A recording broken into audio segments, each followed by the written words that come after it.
감사합니다. 저는 오늘 감옥이 가두지 못하는 기쁨이란 제목으로 하나님 말씀 증거하도록 하겠습니다. 미얀마의 민주화의 상징이었던 아웅산 수지 여사가 15년 동안 가택연금을 당한 적이 있는데요.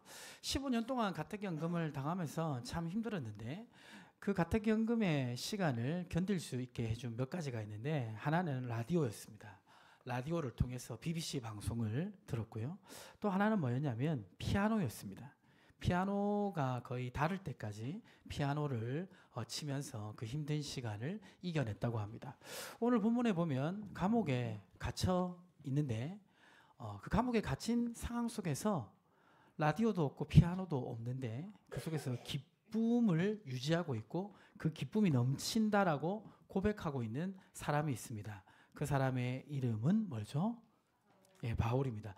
바울은 지중해 연안과 그리고 유럽 곳곳에 교회를 개척하고 세계 선교 확장을 힘쓰다가 로마까지 갔는데요. 로마에서 투옥되었습니다.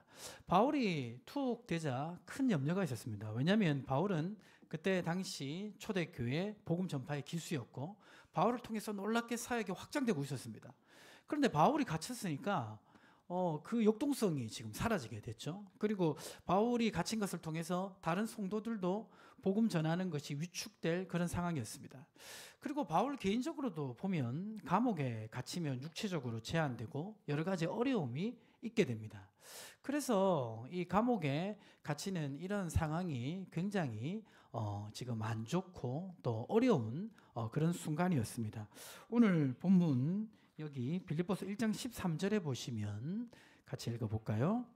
이러므로 나의 매임이 그리스도 안에서 모든 시대 안과 그 밖의 모든 사람에게 나타났으니. 나의 매임이 자기가 매였다는 거죠. 그리스도 안에 시대라는 것은, 이 시대는 당시 로마의 고위 관리나 황제가 있었던 곳입니다. 그러니까 그곳에 갇혀 있었던 것입니다. 바울이 누굽니까? 바울이 죽은 자를 살렸고 병든 자를 고쳤고 독을 마셔도 이 독사에 물려도 아무런 이상이 없었고, 바울이 가지고 있는 손수건만 사람들에게 갖다 놔도 사람이 살아나는 기적을 일으킨 사람이 사도 바울입니다. 산전수전 공중전 다 겪으면서 하나님 말씀을 전했던 사람이 사도 바울입니다. 근데 이런 하나님의 사람도 어떻게 됩니까? 매일 수 있는 것입니다. 감옥에 들어갈 수 있는 것입니다. 우리 크리스찬이 감옥에 들어갈 일은 잘 없습니다. 그렇죠? 예. 그런데 감옥 같은 상황에 들어갈 때는 있습니다. 육체적, 정신적으로 감옥 같은 그런 환경에 놓일 때가 있습니다. 그리고 환경적으로 감옥 같은 그러한 어려움에 처할 때도 있습니다. 이러한 어려움에 처하다 보면 영적으로도 굉장히 위축이 되어서 영적으로도 무력해지는 그런 감옥에 들어가는 그러한 경험을 할 때도 있습니다. 육체적 감옥은 어떤 것입니까? 몸이 불편해지면, 사람이 건강하다가 갑자기 몸이 불편해져 가지고 이렇게 행동하기 어려우면 갇혀 지내는 그런 고통이 있습니다. 지금은 다리가 건강하고 팔이 건강하지만 항상 우리가 팔다리가 건강하겠습니까? 어느 순간 되면 계단을 오르기가 어렵고 관절 수술도 해야 되고 허리 수술도 해야 되고 나중에는 집 밖으로 나가지 못하게 될 때도 있습니다. 오늘 집 밖으로 나오셔서 예배드리신 여러분을 축복합니다. 갇혀 있는 그러한 어려움이 육체적 연약함으로 올 수가 있습니다. 정신적인 문제로 갇혀 지낼 수도 있습니다. 이 스트레스가 심하다 보면 정신적으로 무너지는데요. 정신적으로 무너지다 보면 그 스트레스 주는 상황에만 가도 위축이 돼요. 거기에 갇혀버립니다. 그래서 어떤 사람들은 대인관계에 어려움이 있어서 집 밖으로 나오지 못하는 사람들도 있습니다. 정신적인 감옥이 있습니다. 환경적인 감옥에 갈 수도 있습니다. 사업이 갑자기 어려워져서 경제적으로 힘들게 되면 물질적인 그런 어려움으로 굉장히 위축되어서 행동하기가 여러 가지로 어려워지는 상황에 놓일 때도 있습니다. 우리가 실제 감옥에 들어가지 않지만 감옥 같은 현실에 들어갈 때가 있습니다. 자, 이런 현실에 들어가면 우리가 어떻게 합니까? 감옥에서 나올 수 있게 해주십시오. 이 상황을 벗어날 수 있게 해주십시오라고 열심히 기도를 하는데, 하나님께서 우리를 감옥 같은 상황에서 건져주시기도 하지만 기도하면 기도할수록 감옥 같은 상황에 더 들어갈 때가 있습니다. 그때 어떻게 됩니까? 우리의 믿음이 흔들립니다. 그렇지 않습니까? 자, 이 경우가 두 가지가 있는데, 첫 번째는 감옥 같은 상황에 들어갈 때 믿음이 흔들리는 이유가 무엇일까? 첫 번째는 믿음이 연약한 경우입니다. 우리 웅보명자 한번 읽어주세요. 믿음이 연약한 경우 감옥에 들어가는 상황에서 겪게 되는 좌절과 고통은 사랑의 하나님이 나에게 원하시는 것이 아니다. 내가 기도함에도 불구하고 여전히 감옥 같은 상황에 있는 것은 하나님이 나를 사랑하지 않기 때문이다. 우리가 처음 신앙생활하면 하나님 나를 사랑하시고 나를 축복하신다, 나의 기도를 응답하신다, 고난과 아픔을 주지 않는다, 이런 메시지를 잘못 듣다 보면 하나님이 나를 사랑하시는데 나를 왜 이렇게 고통스럽게 하지? 내가 기도도 하고 도우심을 구했는데 이 상황을 벗어나지 못하게 하는 것은 하나님이 나는 사랑하지 않는구나, 이렇게 생각하면서 믿음이 흔들리는 경우가 있습니다. 여러분, 그런 경우 있으셨습니까? 제 친구 중에 정지우라는 친구가 있는데, 실명을 거론해서 죄송한데 이 친구가 고등학교 때 같이 예수님을 믿고 정말 주님을 진실하게 사랑하고 기도도 열심히 하고 믿음 생활 열심히 했는데 수능을 망쳤어요. 그리고는 그렇게 고백하더라고요. 하나님은 살아계시지 않다. 그리고 교회를 떠났어요. 그리고 그 뒤로 교회를 돌아오지 못했습니다. 믿음이 연약하면 이렇게 생각할 수가 있는 것입니다. 자, 근데 믿음이 연약한 경우 말고 믿음이 있는 경우도 감옥 같은 상황에 계속 고착되다 보면 이렇게 생각할 수가 있습니다. 믿음이 좋은 경우 우리 김호진 집사님이 한번 읽어주세요. 내가 이렇게 믿음이 좋고 교회 일에 충성하며 헌신하는데 왜 나를 감옥 같은 상황에 가두어 놓으실까? 내가 믿음으로 기도했는데 왜 감옥 문을 여시지 않을까? 나의 믿음이 부족한가? 내가 열심히 믿음으로 살고 기도하고 그래서 감옥 같은 상황을 만났더라도 내가 열심히 이렇게 하나님께 도움을 구했는데 여전히 이런 상황에 놓이면 내 믿음이 부족한가? 이렇게 생각하면서 연약해지는 경우가 있습니다. 우리가 믿음이 좋거나 믿음이 좋지 않거나 감옥 같은 상황에 우리가 놓일 때 있는데, 이럴 때 우리가 기억해야 될 메시지는 무엇일까요? 자, 첫 번째 같이 한번 읽어보겠습니다. 시작. 나는 감옥에 매이나 하나님은 매이지 않습니다. 자, 우리 옆에 계신 분에게 그렇게 말하면 좋겠습니다. 당신은 감옥에 매이나 하나님은 매이지 않습니다. 외치겠습니다. 아멘이십니까? 예. 오늘 본문에 보면 바울은 자신이 감옥에 이렇게 갇히게 될 때 가장 우려했던 것이 이 복음 전파 사역이 장애가 있으면 어떻게 될까? 내가 이렇게 지금 앞장서서 복음을 전하고 있고 나를 통해서 복음의 사역이 계속 확장되고 있는데 내가 감옥에 갇히면 이 사역은 어떡하나, 그런 염려가 있었을 것입니다. 그리고 바울을 감옥에 가두도록 한 사람들이 유대인들인데 유대인들은 바울이 복음 전하는 게 너무 싫었습니다. 그래서 바울을 무력화시키기 위해서 로마 관리에 고소를 해서 바울을 이렇게 잡아 가두었습니다. 이 유대인들의 의도가 성공한 것이죠. 표면적으로는 유대인들이 그렇게 했지만 사실은 유대인들을 통해 역사하는 사탄이 하나님의 말씀을 전하지 못하게 하려고 했던 것입니다. 자, 그런데 감옥 속에 있었던 바울은 놀라운 고백을 합니다. 빌립보서 1장 12절에 보니까 형제들아, 내가 당한 일이 도리어 복음 전파의 진전이 된 줄 너희가 알기를 원하노라. 내가 갇혀서 복음 사역이 어려워질 줄 알았는데 오히려 진전이 되었다고 고백합니다. 어떻게 이런 일이 일어날 수 있었는지 빌립보서 1장 14절에 바울은 이렇게 얘기하고 있는데요. 우리 청년들만 한번 같이 읽어보겠습니다. 형제 중 다수가 나의 매임으로 말미암아 주 안에서 신뢰함으로 겁없이 하나님의 말씀을 더욱 담대히 전하게 되었느니라. 그전에는 바울을 위해서 기도만 하고 응원하던 성도들이 막상 바울이 갇히니까 바울 선생님이 갇혔으니까 우리가 복음을 전해야겠다 이러면서 성도들이 담대하게 복음을 전하기 시작한 것입니다.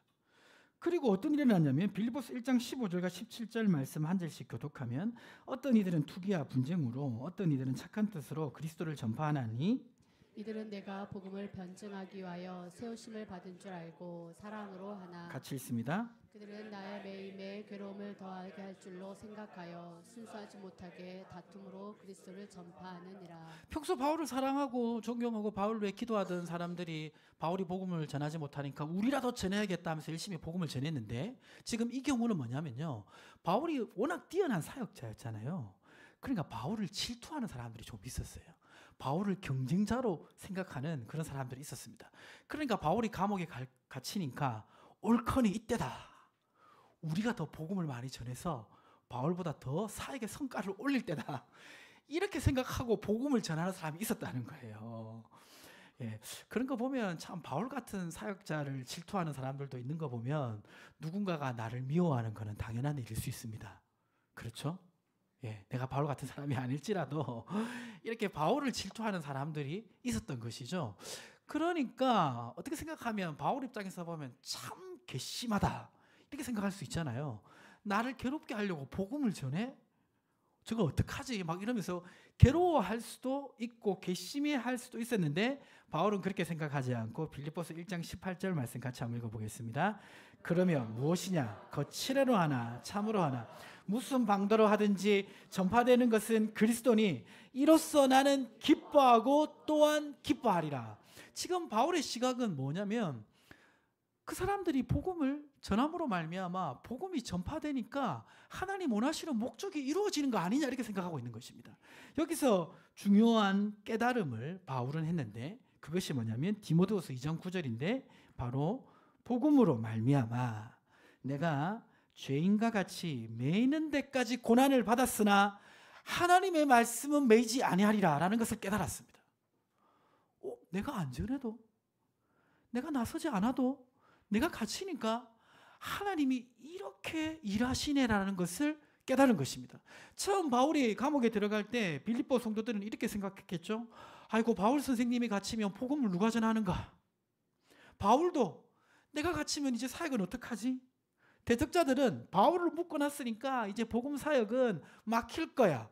이렇게 생각했지만 이런 모든 인간적인 생각을 뛰어넘고 하나님은 일하신다는 것을 우리는 보게 됩니다. 그 사람들이 감옥과 같은 상황에 들어갔을 때 낙심하고 무너지는데요. 그 이유가 뭐냐면 바로 저것 때문입니다. 무엇 때문입니까? 내가 아무것도 할 수 없다라는 무력감. 육체적으로 막 몸에 장애가 오고 정신적으로 한계가 오고 경제적으로 상황적으로 묶여버리면 사람들이 무너지거든요. 무너지는 이유 중에 하나가 뭐냐면 이 상황에서 내가 할 수 있는 것이 아무것도 없다라는 그 무력감이 무너뜨립니다, 사람을. 자, 근데 지금 바울을 보니까 무력하게 감옥에 갇혀 있지만 하나님이 일하시는 것을 보게 됩니다. 어떻게 이런 일이 일어날 수가 있습니까? 고린도서 12장 10절을 우리 여성 성도님들이 같이 한번 읽어보겠습니다. 그러므로 내가 그리스도를 위하여 약한 것들과 능력과 궁핍과 박해와 공고를 기뻐하노니 이는 내가 약한 그때의 강함이라. 어떻게 이런 일이 있을 수 있냐면 바울이 약한 그때가 누가 강할 때입니까? 하나님이 강할 때가 되는 것입니다. 이 감옥과 같은 무력한 상황에서 사람들이 자신의 무력감을 느끼고 절망하는 그 절망감 그 밑을 잘 찾아보면 어떤 생각이 자리 잡고 있냐면 이런 생각이 자리 잡고 있습니다. 내가 아니면 안 된다. 내가 나서서 이것을 해결하지 않으면 이 문제는 해결이 안 된다라는 생각이 자리 잡고 있기 때문입니다. 믿음이 좋은 사람들 경우에도 이런 생각을 하시는 분들이 있습니다. 뭐냐면 하나님이 나를 통해서 일하시지 않으면 이건 해결이 안 돼. 내가 가지고 있는 은사, 내가 가지고 있는 리더십, 내가 가지고 있는 이것을 통해서 하나님이 일하셔야 이 문제가 해결된다라고 생각을 하시는 분들이 있는데 이런 분들이 감옥 같은 상황에 갇혀버리면 완전히 좌절하게 됩니다. 아무것도 할 수 없기 때문이죠. 근데 기억해야 될 중요한 진리가 있습니다. 마태복음 3장 9절 말씀 같이 한번 읽어보겠습니다. 속으로 아브라함이 우리 조상이라고 생각하지 말라. 내가 너에게 이르노니 하나님이 능히 이 돌들로도 아브라함 자손이 되게 하시리라. 하나님이 사람을 쓰시는 건요 그 사람이 대단해서가 아닙니다. 아니십니까? 모세가 80세 노인이었잖아요. 그렇죠? 힘도 빠지고 능력도 빠지고 자신감도 빠지고 이는 빠졌는지 모르겠지만 모든 것이 다 무력해진 그 상황 속에서 하나님이 모세를 잡으니까 모세를 쓰시잖아요. 제가 다윗 얘기했죠. 다윗 시대 때 물맷돌 던져가지고 저기 있는 야구르트병 맞추는 사람들 많았어요. 그러나 다윗이 골리앗에게 던질 수 있었던 것은 하나님이 믿음을 주셨기 때문입니다. 12제자 보면 베드로, 야고보, 요한 우리와 비슷한 급이잖아요. 그렇죠? 물 걷다가 밑에 빠지고 예수님 배신하기도 하고 막 감정을 조절 못해가지고 저 마을에 하나님 불을 던지십시오 막 그렇게 하고, 그런데 그 제자들을 하나님은 세계복음화의 주역으로 사용하셨습니다. 왜 그렇습니까? 능력이 사람에게 있지 않고 하나님께 있기 때문입니다. 그래서 내가 감옥에 갇히는 그런 무력한 상황에서 우리는 무력한 자기 자신만 보고 절망할 것이 아니라 그 속에서 하나님이 어떻게 일하시는지 살펴봐야 됩니다. 아까 우리 불렀던 찬양 373장 보면 고요한 바다로 저 천국 향할 때 주 내게 순풍 주시니 참 감사합니다. 큰 물결 일어나 나 쉬지 못하나 이 풍랑으로 인하여 어떻게 간다? 더 빨리 간다. 풍랑으로 인해서 지금 막 내가 무력하고 풍랑 속에 갇혀서 아무것도 할 수 없는 것 같은데 하나님은 그 상황 속에서 더 앞으로 나아가게 하시는 은혜가 있는 줄 믿으시기 바랍니다. 바울은 감옥에서 그것을 깨달았어요. 그렇기 때문에 빌립보서 1장 18절을 고백하는 겁니다. 같이 한번 읽어볼까요? 그러면 무엇이냐 거칠애로 하나 참으로 하나 무슨 방도로 하든지 전파되는 것은 그리스도니 이로써 나는 기뻐하고 또한 기뻐하리라. 그것을 깨달으니까 감옥에서도 기뻐하는 것입니다. 여러분께 이러한 기쁨이 있기를 주님으로 축복합니다. 두 번째, 감옥과 같은 상황에 빠져들었을 때 기억해야 될 것 같이 한번 읽어보겠습니다. 하나님이 나의 판단자가 되시고 모든 일을 주관하십니다. 자, 지금 바울은 감옥에 갇혔고 이 감옥에서 이제 판결을 받아야 되고, 바울을 판결할 사람은 로마 황제입니다. 황제가 정죄하면 죄인이 되는 거죠. 자, 근데 바울은 이 상황 속에서도 여전히 기뻐한다라고 말하고 있는데 그 이유가 뭐냐면 빌립보서 1장 18절과 19절을 보시면 이 성경 구절은요, 원래 처음부터 성경이 쓰일 때 구절이 있었던 게 아니에요. 구절은 뒤에 붙여져 있습니다. 그래서 구절이 대부분은 제대로 붙어 있는데 어떤 경우는 정확하게 안 붙어 있는 경우도 있어요. 지금 보시면 빌립보서 1장 18절과 19절을 보시면 18절에 나는 기뻐하고 하고 여기서 끊어야 돼요. 원래는요. 대부분의 영어 번역에서 끊었습니다. 언어를 봐도 나는 기뻐하고 나서 끊어야 돼요. 그리고 그 다음 기뻐하는 이유는 하면서 이것이 너희의 강구와 예수 그리스도의 성령의 도우심으로 나를 구원에 이르게 할 줄 아는 거로 이렇게 읽어야 됩니다.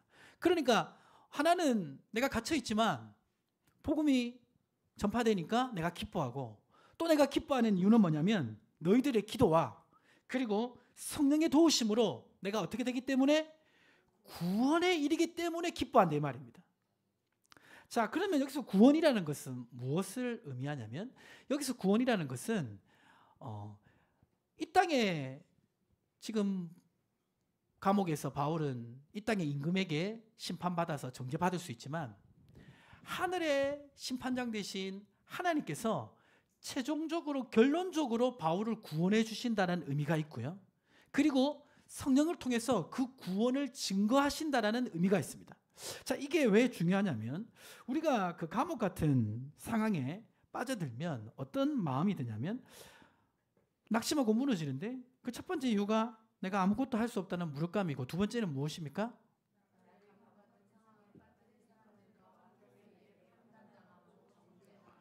바울은 지금 로마 감옥에 갇혔어요.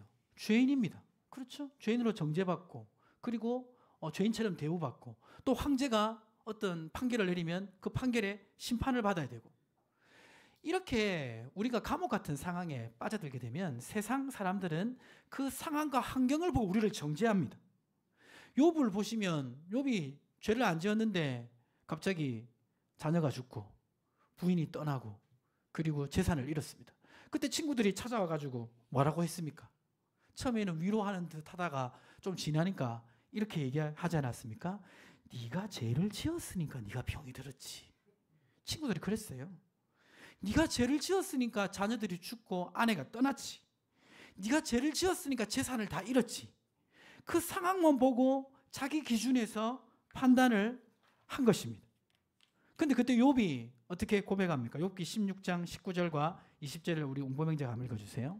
나의 증인이 하늘에 계시고 나의 중보자가 높은 데 계시니라. 나의 친구는 나를 조롱하고 내 눈은 하나님을 향하여 눈물을 흘리니. 친구들이 나를 조롱하지만 나의 증인이 어디 계신다? 하늘에 계시고 나의 중보자가 내 옆에 계신다라고 고백하면서 나를 최종적으로 판단하실 분은 누구시다? 하나님이심을 고백합니다.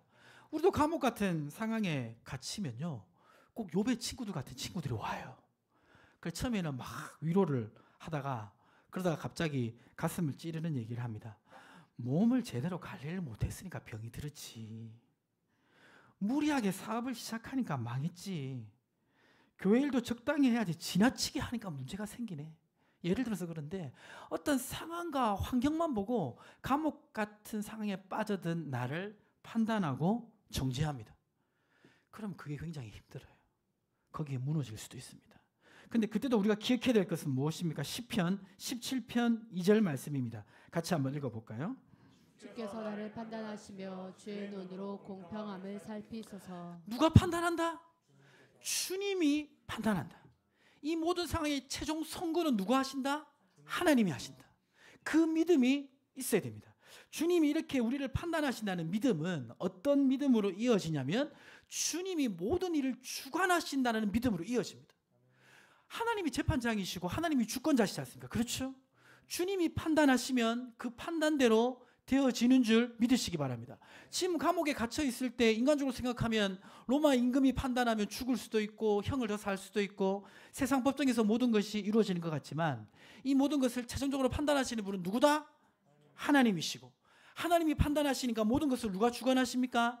하나님이 주관하시는 줄 믿으시기 바랍니다. 요셉이 보디발의 집에 종으로 팔려가지고 열심히 그렇게 잘 일했지만 어느 날 보디발의 아내 이름은 안 나와 있는데 그 보디발의 아내의 유혹을 받았을 때 요셉이 그 유혹을 뿌리쳤지 않습니까? 그렇죠?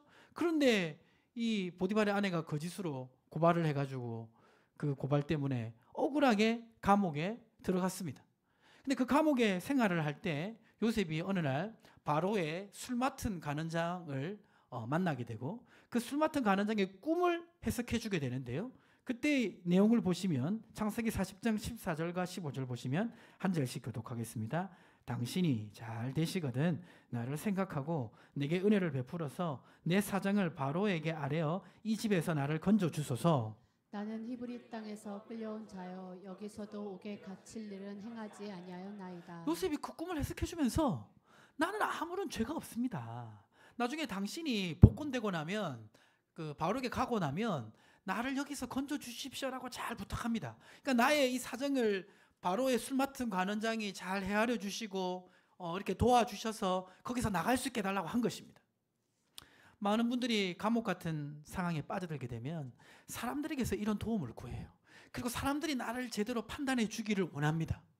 그런데 사람은 판단을 해도 제대로 도와줄 수가 없습니다. 술 맡은 간원장은 요셉에게 이 얘기를 듣고 요셉을 통해서 꿈도 해석받았지만 막상 나가고 나니까 2년 동안 요셉을 까마득하게 잊고 말았어요. 그러나 누가 역사하십니까? 하나님이 역사하셔가지고 바로에게 놀라운 꿈을 주시고 그 꿈을 해석하는 그런 사람을 찾게 하심으로 말미암아 이 술 맡은 간원장이 요셉을 소개하여서 감옥에서 어디로 갑니까? 바로의 궁으로 직행하게 되는 것입니다. 하나님은 요셉이 죄가 없는 줄 아셨습니다. 그렇죠? 하나님이 요셉을 판단하시니까 요셉의 상황도 주관하시는 것을 우리가 보게 됩니다. 그러니까 바울이 감옥에서 그러한 믿음이 있었던 거예요. 지금 내 감옥에 갇혀 있지만 로마 황제가 나를 어떻게 판단을 해도 최종적으로 나를 판단하실 분은 하나님이시고 그렇기 때문에 모든 것을 주관하시는 분도 하나님이시기 때문에 그래서 빌립보서 1장 18절 19절 다시 보시면 1장 18절 19절 자 크게 한번 읽어보겠습니다. 시작. 또한 기뻐하리라 이것이 너희의 간구와 예수 그리스도의 성령의 도우심으로 나를 구원에 이르게 할 줄을 아노로. 분명히 세상에서 일어나는 일 때문에 내가 판단받는 것이 하나님이 판단하시고 그리고 그 하나님의 판단이 성령을 통해서 내게 감동 주시고 역사하셔서 결국 구원에 이르게 할 것을 내가 알기 때문에 나는 기뻐한다고 말하는 것입니다. 여러분 감옥 같은 상황에 혹시 빠져 있습니까? 그 상황에 빠져 있으면 사람들이 판단하는 거 별로 도움이 안 돼요. 거기서 벗어나기를 원하면 최종적으로 하나님께서 나를 인정해 주셔야 되는 줄 믿으시기 바랍니다. 사람들이 비난해도 하나님이 인정해 주시면요, 때가 되면 그 감옥이 열리게 되는 줄 믿으시기 바랍니다. 마지막으로 감옥 같은 상황에 우리가 들어갔을 때 기억해야 될 것은 무엇입니까? 같이 한번 읽어볼까요? 감옥에서 죽어도 좋다는 담대함입니다. 자, 감옥에서 어떻게 해도 좋다는 담대함, 죽어도 좋다는 담대함입니다. 빌립보서 1장 20절과 21절을 한 절씩 교독하면 나의 간절한 기대와 소망을 따라 아무 일에든지 부끄러워하지 아니하고 지금도 전과 같이 온전히 담대하여 살든지 죽든지 내 몸에서 그리스도가 존귀하게 되게 하려 하나니 이는 내게 사는 것이 그리스도니 죽는 것도 유익함이라. 자, 지금 바울은 뭡니까? 바울은 어떤 목표가 있어요? 세계 선교의 목표가 있잖아요. 바울은 사실 감옥에 나가가지고 복음을 더 전해야 돼요. 그렇죠? 할 일이 많습니다. 그런데 바울의 이러한 목표는 결국 무엇을 위해서입니까? 하나님의 영광을 위해서죠. 그리스도를 드러내기 위해서 복음을 전하는 거죠. 그것이 목적이죠. 그러니까 지금 바울은 자신이 생각하고 있는 목표가 여기서 바뀌어서 자기가 죽게 되더라도 자신의 진정한 목적인 그리스도를 드러내고 하나님께 영광 돌릴 수 있으면 죽어도 좋다라고 고백하고 있는 것입니다. 빌립보서 1장 22절과 23절 보시면 그 내용이 나와 있는데 한 절씩 교독하면 그러나 만일 육신으로 사는 이것이 내 일의 열매일진데 무엇을 택해야 하는지 나는 알지 못하노라. 내가 그 둘 사이에 끼었으니 차라리 세상을 떠나서 그리스도와 함께 있는 것이 훨씬 더 좋은 일이라 그렇게 하고 싶으나. 여기서 죽어도 좋다는 겁니다. 감옥에 가둔 사람 무도대로 내가 사형 판결 받아서 죽어도 그게 하나님 뜻이면 그걸 통해서 하나님께 영광 돌릴 수 있으면 원래는 내가 나가서 복음 더 전해야 되는데 그게 안 되더라도 나는 좋다라고 얘기하고 있는 것입니다. 그래도 좋다. 그런데 내가 나가서 24절부터 26절에 보면 내가 나가서 빌립보 교회 성도들을 만나고 너희들을 위해서 믿음의 유익을 끼칠 수 있기 때문에 나는 나가는 것도 좋다라고 얘기하고 있습니다. 그러니까 죽어도 좋다. 나가도 좋다. 감옥이란 상황과 감옥이란 판결에 흔들리는 것이 아니라 그 속에서 자유하고 있는 바울의 모습을 보게 됩니다. 많은 분들이 감옥 같은 상황에 빠져들면요, 빨리 나오고 싶어요. 저도 살아오면서 큰 인생의 감옥을 2번 갔다 왔는데요, 교도소 갔다 온 게 아니라 제가 정신적 감옥에 한번 갔다 온 적이 있고 물질적 감옥에 한번 갔다 온 적이 있는데, 감옥 같은 상황에 빠져들면요, 나오려고 하면 할수록 빠져들어요. 결코 쉽지 않습니다. 정말 힘들어요. 자, 근데 그러한 상황에서 어느 날 이 상황을 이길 수 있는 힘을 얻게 되었는데 그 힘을 얻게 된 그러한 마음은 여기에서 나왔습니다. 같이 한번 우리 읽어보겠습니다. 시작. 감옥 같은 상황에서 받아야 할 고난이 있다면 다 받겠으니 나를 연단시켜 주옵소서. 피하는 게 아니라 고난이 올 테면 오라. 내가 이 상황에서 받아야 될 연단이 있다면 그냥 다 받게 해주십시오. 피하지 않겠습니다. 고난 다 받고 나면 하나님이 벗어나게 해줄 테니까 피하는 게 아니라 그냥 지금 고난을 다 주시옵소서. 그래서 이 과정을 내가 제대로 통과하게 하여 주시옵소서. 요새 많은 분들이 결혼하시는 분들이나 이런 분들 축복할 때 꽃길만 걸으세요 이렇게 얘기하잖아요. 그렇죠? 우리 청년들 꽃길만 걷고 싶잖아요. 그렇죠? 취업도 꽃길로, 결혼도 꽃길로, 모든 것 꽃길로 걸어가고 싶은데 아름답고 향기로운 꽃 밑에 뭐가 있을까요? 가시가 있어요. 가시가 있습니다. 인생은 꽃길이 아니에요. 예. 인생은 사실 가시밭길입니다. 그렇죠? 예, 우리 어른 성도들이 다 동감합니다. 예. 여러분은 꽃길만 걸을 것 같죠? 제가 확실히 말씀드리는데요, 꽃길만 절대 못 걷습니다. 꽃길 걷는 것을 포기하십시오. 왜냐하면 나는 꽃길로 걷고 싶은데 막상 가시밭길 걸어서 찔리다 보면 왜 나는 가시밭길에 맨날 찔리는 것일까? 그렇게 낙심하게 됩니다. 오히려 어떤 비밀이 있냐면, 놀라운 비밀은 가시밭길에 익숙해지다 보면요, 맨날 찔리는 그 길에 어느 순간 익숙해져요. 그러면 뭐가 보이냐? 새로운 꽃길이 보이기 시작하는 것입니다. 이게 비밀입니다.